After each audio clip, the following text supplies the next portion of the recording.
What's going on, TTC? New Rob report. Hey, it's the most exciting time in the football season. Well, I should say the off season, but that is free agency. Free agency has opened up, and a lot of moves have happened. Um, Teams have made a lot of moves already, um, and a lot of people are making their feelings known about it. I'm of course going to go ahead and talk about our Seahawks 12th man. Um, First thing I want to say to everybody who's tripping out about the Seahawks free agency moves so far is everybody just calm the fuck down. Everybody just calm the fuck down. Everybody is going up in arms about what's going on there with the Seahawks. No big deal. We're gonna be just fine. We're gonna be just fine.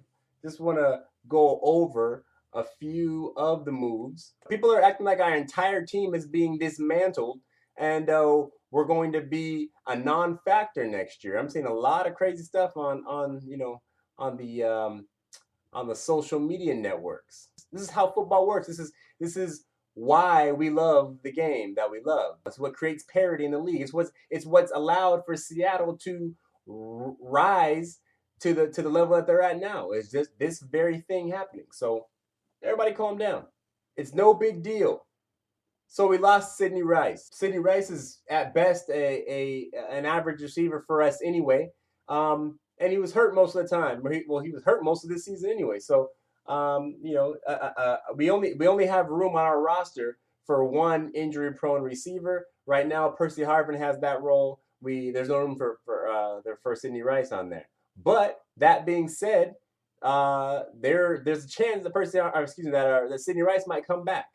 So don't count Sidney Rice out completely. We may sign him back. No big deal. Sad to see Chris Clemens go.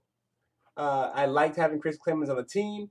It's certainly non-debatable that he was slightly less effective, if not considerably less effective, coming off the ACL. He wasn't the same Chris Clemens, and part of that has to do with that he got less reps because we had more depth at his position. But he didn't seem to be the same Chris Clemens. But sad to see him go because he was great for us. He'll be playing with the Jacksonville Jaguars now, so good for him. Sad to see Big Red go. Big Red is a big body on the line, and big body on the line. Good run stopper. Been with the team for a long time. Sad to see him go.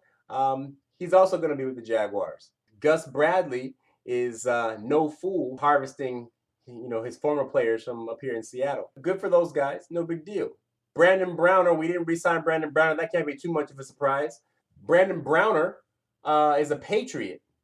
Brandon Browner goes to the Patriots. I'm not surprised that the Patriots would pick him up. New England is going to will get an upgrade at their position with Browner. However, if there was anybody upset by not re-signing Brandon Browner, what are we really giving up? Yeah, he was a big body. Original member of the Legion of Boom. Could play the bump coverage, but everyone knows, because we all saw it happen, that Browner was susceptible to that double move. He got beat on it plenty times. If it wasn't for Earl over the top, Browner may have given up some games for us. Brino Giacomini is a Jet, and we had to lose him. I mean, what are we really losing in Brino except someone who quite often let his emotions get the best of him and is good for at least a false start penalty or two any game, or a holding call. Obviously it's going to happen with all the players, but Brino was good, but is he expendable, or a better word to say is he non-replaceable? Of course not. No, we can get another Brino, a player who is of that caliber, at least, if not better. Clint McDonald goes to the Bucks. Clint McDonald was another great player for our team. Consistent, wasn't a big name, but he made great plays. Didn't miss a lot of tackles. Tampa Bay, could be coming out next year out of the South. With their team as good as they were. They took a long time to get going, but their team is good. Tampa Bay might surprise some folks next year. I was sad to see Chris Maragos go. Now, Chris Maragos, didn't get a lot of playing time because Cam and Earl were always on the field. Okay, Cameron Earl always in the field. Marigos didn't see a lot of the field, but Marigos was good. When Marigos got on the field, he made plays. Marigos is definitely a starting safety in this league. Not surprised for him to go, but Marigos will be great. I think he's going to Philly. Walter Thurman, was playing. At best, was going to be a slot. A nickelback for us. He's going to the Giants. Walter Thurman, another good player, but we're deep at that position. No big deal. But so Browner, Thurman, both gone. There was some talk Thurman of going to San Francisco. He visited anyway. People made much ado about that. That would have made him an instant public enemy number one if he had gone to the 49ers. I'm sure no one has any beef with Walter Thurman per se, but if you leave us and go to our most hated rival, you become public enemy number one. At least you do in my eyes. Still, no big deal. All right. Doug Baldwin's going to be signed. We re-signed Michael Bennett, and I'm okay with the re-signing of Bennett. I wish that, honestly, I think that I would have let Michael Bennett go and kept Clemens, and kept the other guys. I would have let Bennett go. But I don't know his character all that well. But I just certainly hope that now that he's got this pay, that he doesn't just sit on it. The attitude that I got from him, the mindset that I got from him during the contract talks, how apparently he made comments like, this isn't Costco, I guess it came right after, Golden Tate said he would offer the hometown discount. We'll get to Golden Tate in a second. That's going to be the larger subject matter of this video. No one's out there doing charity work. So I'm just hoping that Michael Bennett, continues to play well. Personally, I think that the fact that he played so well has less to do with his ability and more to do with how good our defense as a whole was. Okay, quarterbacks, did not have a lot of options throwing the football down the field, which is what gave us our defensive line the ability to get the pressure that they got. That's my opinion. I would guess that there would be some folks out there who agree. You take away the LOB, and I don't see our defensive line looking as effective as they looked all season long. But that being said, if ifs were fifths, we'd all be drunk. Bottom line is Michael Bennett was our best defensive lineman this past year, and hey, he got paid, so I just hope he keeps it up. We need to go ahead and sign Mike Robb. I know we have Derek Coleman, who's done great things for us, and he'll continue to do so. But I don't think you let Mike Robb go. I have a feeling Mike Robb might not get back. But hey, we'll see. Mike Robb and Marshawn Lynch still have the chemistry, and I hope that they get him back on the field, on the roster. You got to sign Mike Robb.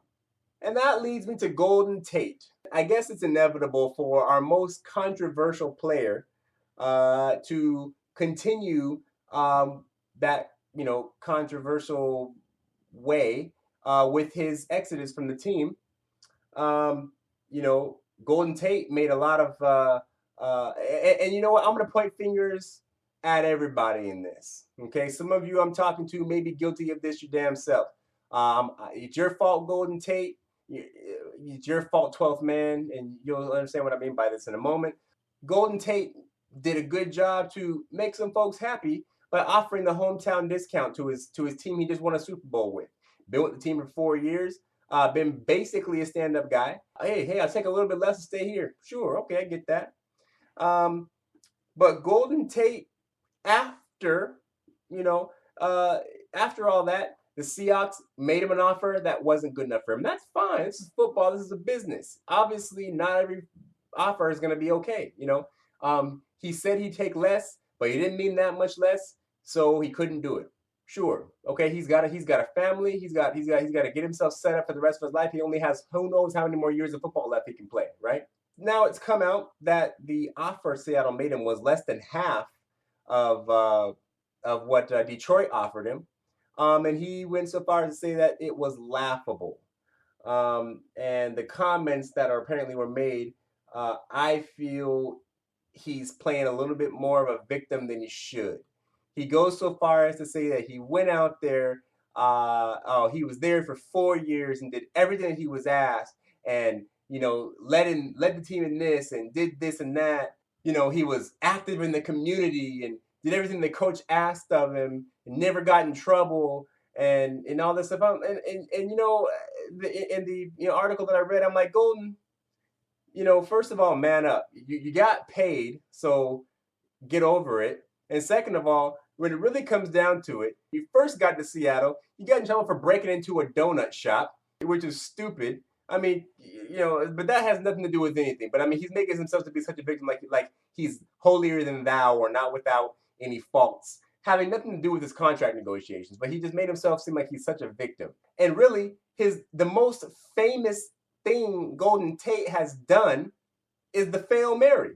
Now, I don't really got to go into how deep into that because I still say it's a catch.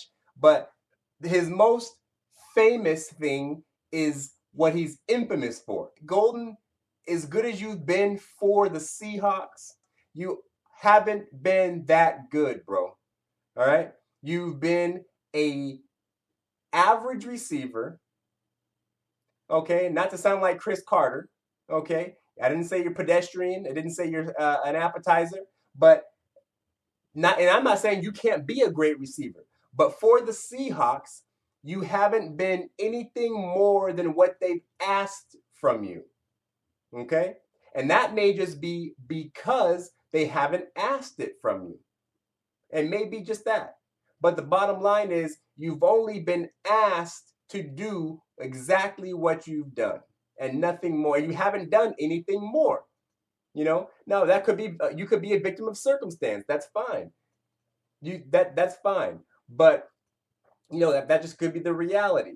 But Golden Tate, you're not the fastest dude on the field. Okay, you're kind of quick, but you're not fast. You don't have the best hands. You're not very big. You're a decent receiver. You're a decent receiver. Okay. I hope you go to Detroit. I think you can go to Detroit and be all that Nate Burleson was for them. Maybe even better. Opposite Calvin Johnson, you hopefully will have a great career with them. But for you to make yourself out to be such a victim of the off-season process that they took with you, I mean, what do you expect? Would you think you should have got the money and Doug Baldwin shouldn't? You're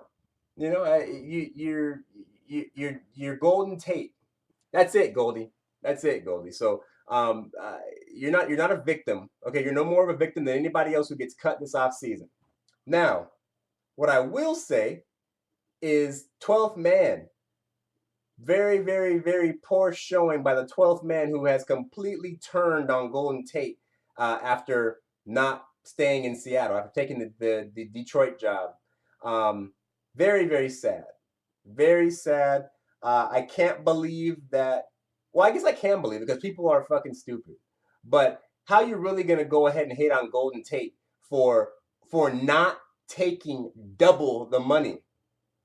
The man said, "I will take less to stay," but he didn't mean he's gonna stay for refried beans. Okay, he said he'll take less to stay, but he said the offer was laughable. Okay, so what do you expect him to stay? He'd be an idiot. No one does that. So for the 12th man to turn on him the way we have, and I say we because I'm a 12th man, even though I'm not. I don't mean to group myself into the shenanigans of these idiots who just blasted him all over social media. But hey, what do you expect? What do you expect? They gave him like $32 million. Seattle was going to give him less than half of that. So, yeah, man, come on. Come on. What would you do? Right? What would you do? You do the exact same thing. All of you. Pretty poor showing. That's not what 12th men do. Come on now. That's not 12th man action right there, So let's clip that, Seahawks. So yeah, we'll be all right. We'll be all right. 12th man, don't be such a downer when the players leave. We're the Super Bowl champions. Players are going to leave. They're going to have to leave. We can't afford them all. We can't afford them all. Okay. If we would have kept Golden Tate and then let Michael Bennett go, and then we can't get any sacks on the quarterback next year, they would have been like, oh, Pete Carroll and Josh Heiner aren't so smart anymore. So whatever. But yeah. And this just is just from today, while I'm recording this video, it looks like we've officially or unofficially signed Jared Allen. So there's Jared Allen, on the squad, taking take up that spot, one of those holes that we left at defensive end. So we're all right. We're all right, Seahawks. We are all right. We're going to be good. We're going to be just fine to go ahead and continue our stronghold on this NFC West. So everybody calm down. We're going to be good. Everybody who badmouthed Golden Tate should go to his Twitter page and say, I'm sorry, because that's fucked up. The man's just doing what he got to do for him and his family. He's out there literally risking his body and his life to entertain you assholes, and for you guys to down him for that. That's poor. That's poor. That's not 12th man. Anyways, that's all I got. Go ahead and get back to y'all when some new action happens. As far as the 49ers go, fuck the 49ers.